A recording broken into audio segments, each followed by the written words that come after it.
Okay, we are back. As we were saying earlier, we have gathered to hear from you. This is a community discussion, and we have two podiums. We'd like for everybody to come up and alternate between the two podiums. We have 3 minutes apiece, and what I'll do is I'll just tap the gavel like this when you got about 10 seconds to go, and then we'll wrap up at 3 minutes. That way we'll have time for everybody to speak, and then also to proceed to our regular meeting after that. So our first speaker is Amanda Stroud. And as I was saying earlier, this is about the Washington Street properties. We'll have regular commenting later too. I'm on both lists. Okay, great. Shopper. Okay. But bear with us as we fix this. Okay. All right. Good to go? All right. First, Oops. It's our first time using it, so we're having a little technical difficulties. Would we want to have her come to the do you want me to center as a work run? You want to try the other podium? Do we want to do one at a time? We could have her seated at the table since we know this works. What he was in the back. Okay, I think because we have both podium mics on, that might be the problem. Ah, There we go. there we go. Now you Try again? First, there we go. Okay. First, just a little wait, what about this moment? A point has been made that the APU logo will be removed from the floor of this building. However, nothing has been said about the APU engraved sign over the entrance to the clock tower building. Is the county keeping this for historic reasons? If not, what is the plan and associated cost of its removal? Now, on to the 100 block of Washington Street. These buildings have been described as sick, old, and non-ADA compliant with major components such as HVAC, roofs, and windows needing repairs and replacement within the next decade, if not sooner. Over the past 3 years, the county commissions have done such a great job of trash talking these buildings that I'm quite surprised the Smoot building, aka the old teen court, is valued at $146,333. After all, this is a building that previous commissioners wanted demolished.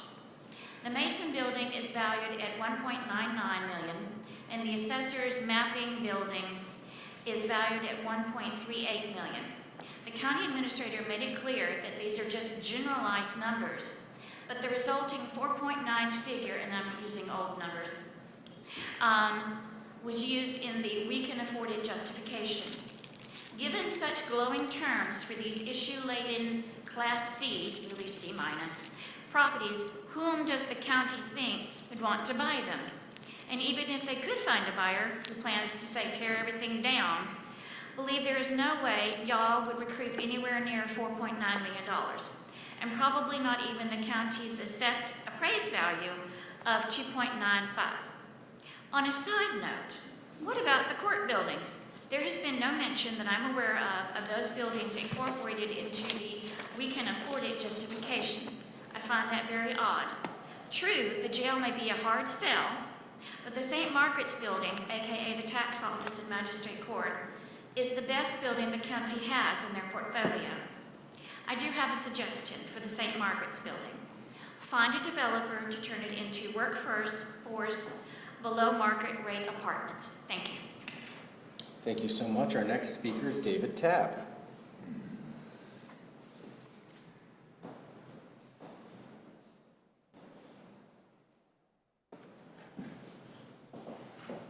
David Tabb, Jefferson County, lifelong resident. Following comments. The 100 block is not for sale. That is all I've heard from you. I've heard great people down here talking about what they would like to do with it. All I hear from you guys is how much money can we get? Now, first, the County Commission has not proven that they actually own the Washington Street. West Virginia Code requires the County Commission to maintain it. Doesn't mean they own it. Over the last 4 years, the County Commission has not properly followed the 732 to maintain the properties. Instead, they've taken the money and stored it and came up with about $19 or $20 million to make the first initial purchases. Shame on you. On some of these things, there still was not enough information to even make a comment tonight. On the county assessor, if this property was worth that much, why weren't y'all paying taxes on it? Should have. As far as the presentation for business groups, again, not enough documentation to us so that we could make a written suggestion on this. As far as presentation for possible purchases, again, if you didn't pay for it, you can't sell it. VHAC or HVAC needs to be worked on. I agree that the Jefferson County Museum should take over the actual courthouse. Charlestown didn't give us enough information, and they were busy this last couple of days. The Jefferson County Building Commission is too heavy of a load on themselves and are appointed by the County Commission, which is conflict of interest. And the Jefferson County Development Authority, again, appointed by you, again, conflict of interest. And the purchase of the APU of the structure for the last 4 years was not giving the public an opportunity to actually be involved. So, and you've gone out, and this is over $40 million now, and where are you going to get the money for the Jefferson County Fire Department and all this other stuff that you were supposed to be doing? So again, I believe a trust should be introduced into the 100 block because I don't trust you, and that it is historical. So the historical divisions at power will have a chance. Do us a good job. Don't sell. Thank you so much. Our next speaker is Dr. Christine Weimer.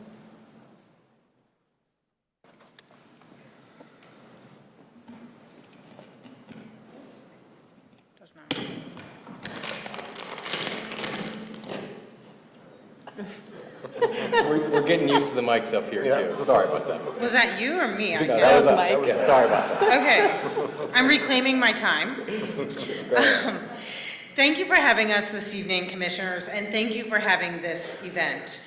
We had hoped that similar transparency would be provided on the purchase of the new buildings before the decision was made. As it is, the public is still left with major questions of how the debt for the buildings will be fully serviced and how the renovations of the courthouse will be paid for. It seems like you have similar questions. Even with this evening's process, there are several things that raise transparency and Open Meetings Act questions. For example, how was the staff of the JCDA directed to appear here this evening? Unlike other boards in the county, the JCDA, according to State Code 712, is a separate corporation. Who directed their staff? Other entities in the county, such as the JCC and the county administrator, are not permitted under state code to direct their staff. We are unaware of a vote by the JCDA directing their staff to be here this evening. It was not in public if it happened. A similar issue exists for the Building Commission member who appeared to present on behalf of the Building Commission. Is he presenting in his personal capacity? It was not clear on the agenda. We are aware of no vote of the Building Commission authorizing that member to appear on behalf of the board today. Again, if it happened, it did not happen in open session. Whatever you do moving forward, we hope you maintain transparency and continue to seek the input of the public as more information becomes available, especially on the historic courthouse building so many people are attached to. I want to bring forward West Virginia State Code 29B11. It reads, pursuant to the fundamental philosophy of the American constitutional form of representative government, which holds to the principle that government is the servant of the people, not the master of them. It is hereby declared that by the public policy of the state of West Virginia, that all persons are, unless otherwise expressly provided by law, entitled to full and complete information regarding the affairs of government and the official acts of those who represent them as public officials and employees. The people, in delegating authority, do not give their public servants the right to decide what is good for the people to know and what is not good for the people to know. The people insist on remaining informed so that they may retain control over the instruments of government they have created, end quote. Again, that is not my opinion. This is the code of the state of West Virginia. So we ask that you redouble your dedication and your efforts to adhere to the Open Meetings Act and transparency. Please hold a separate hearing on the courthouse. Thank you. Your time has expired, and our next speaker is Emily Gallagher. And a reminder, we're talking about the Washington Street properties community discussion. Future of Washington Street. Thank you. As you said, my name is Emily, and I'm here to read a statement on behalf of downtown Charlestown businesses. To the Jefferson County Commission and County Administration, we, the undersigned business owners and stakeholders in downtown Charlestown, write to you as a united and deeply invested voice in the future of our community. We represent a core part of the economic infrastructure and fabric of historic downtown Charlestown. Our businesses and therefore the economic future of the city will be directly and significantly impacted by the county's decisions regarding the disposition of the soon-to-be vacant county properties in the 100 blocks of downtown, including several critical historic structures. Over the past several years, we have worked collaboratively and persistently from the ground up with the City of Charlestown and Charlestown Now toward a shared mission to preserve, promote, and enhance the historic heart of our city, focusing on its physical, social, cultural, and economic vitality. We have witnessed firsthand how these efforts have improved the vibrancy of downtown, and our businesses and the broader community have benefited as a result. We stand firmly behind Charlestown Now's vision and plan for the revitalization of the 100 blocks and urge you to actively work with both Charlestown Now and city staff to ensure that these properties are transitioned thoughtfully and intentionally. These buildings represent not just square footage, but the character, history, and potential of our downtown. Their next chapter must align with the comprehensive plan and community vision that so many of us have invested in and worked toward. Data recently gathered by the Jefferson County Convention and Visitors Bureau shows that Charlestown already draws the greatest number of visitors among Panhandle communities from targeted advertising efforts. In conjunction with the JCCVB's incredible work, Charlestown Now's initiatives have given tourists and locals alike compelling reasons to come to and stay in our historically hip town. The decisions made about these properties will either continue this momentum or undermine it.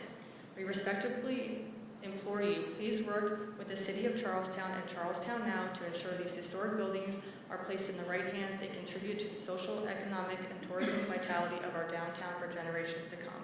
We are eager to continue building a thriving, collaborative, and connected community with your partnership. Sincerely, downtown Charlestown businesses. Jesse Prince, Prince Mortgage Team and North Mildred Depot. Maddie Prince, Corona Construction. Suzanne Bowers, Green Shade Photography. Jester, Yule Team. Anna Sokol Skincare. Aaron Amore Law. Brinley and Levi Sellers, Sustain Bio. Mohammed La Gazelle Coffee. Jim and JP Toma, Succulent Garden. Charlestown Farmers Market. Don Ricks Signature Salon Suite. Stephanie Young, Charlestown Down Under. Bethany Starkey, Bets and Coops. Daphne Wall, Art Deco Decor Antiques. Sarah Anderson, Fuzzy Dog. Nathan and Lisa Smith Ventopia, Talon and Maine, Fargo, Jones Insurance, Catro Law, Dandridge Realty Group, Bets and Coops, Miss Willow's Bookshop, Earth Grounds Landscaping. Thank you. Your time has expired, but if you could provide us that list, and thank you very much. Yeah. If you, Ed, can you take the document, or Lynn? Is Lynn here? You have it already. Excellent. Excellent. Our next speaker is Summer Wilkins. Couldn't quite read it. I hope I pronounced it correctly. What was the first name? Summer. Summer? Yes.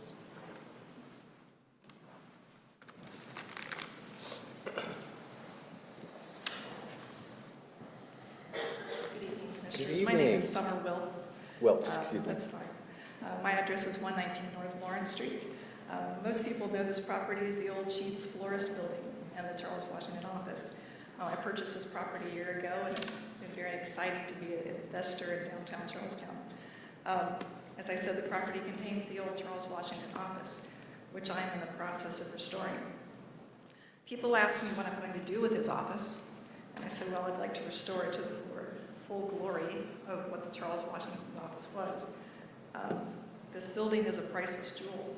It's an irreplaceable treasure. I might currently own it, but I believe it belongs to the community. It doesn't belong to me. And so I hope one day that the community will enjoy it again as a tourist attraction and a historic site. I see the courthouse in the same way. This is a priceless jewel, irreplaceable treasure. It doesn't belong to any one owner. It belongs to the community and to be enjoyed for generations. I also want to say that I support the visions of Charlestown Now and Strong Towns for the ongoing revitalization of downtown. And I'm one of the signers of the petition that Mrs. Gallagher just read. Thank you. Excellent, thank you so much.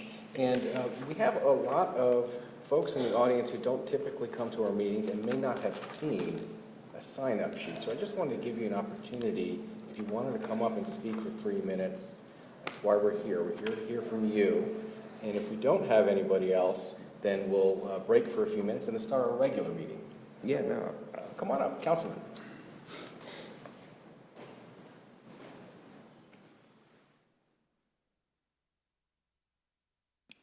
I'll be brief, which probably makes a lot of my colleagues on council laugh. I say that because I have a tendency to ask a lot of questions so that I can make the right decision. I'm not authorized to speak on behalf of the city, so I'm speaking on behalf of myself. The mayor spoke on behalf of the city, but what I would like to say is I've heard a lot of terms tonight: analysis, data, more information. And the one thing that I have agreed with the rest of my colleagues on is that the more information the county has, the better this process will go.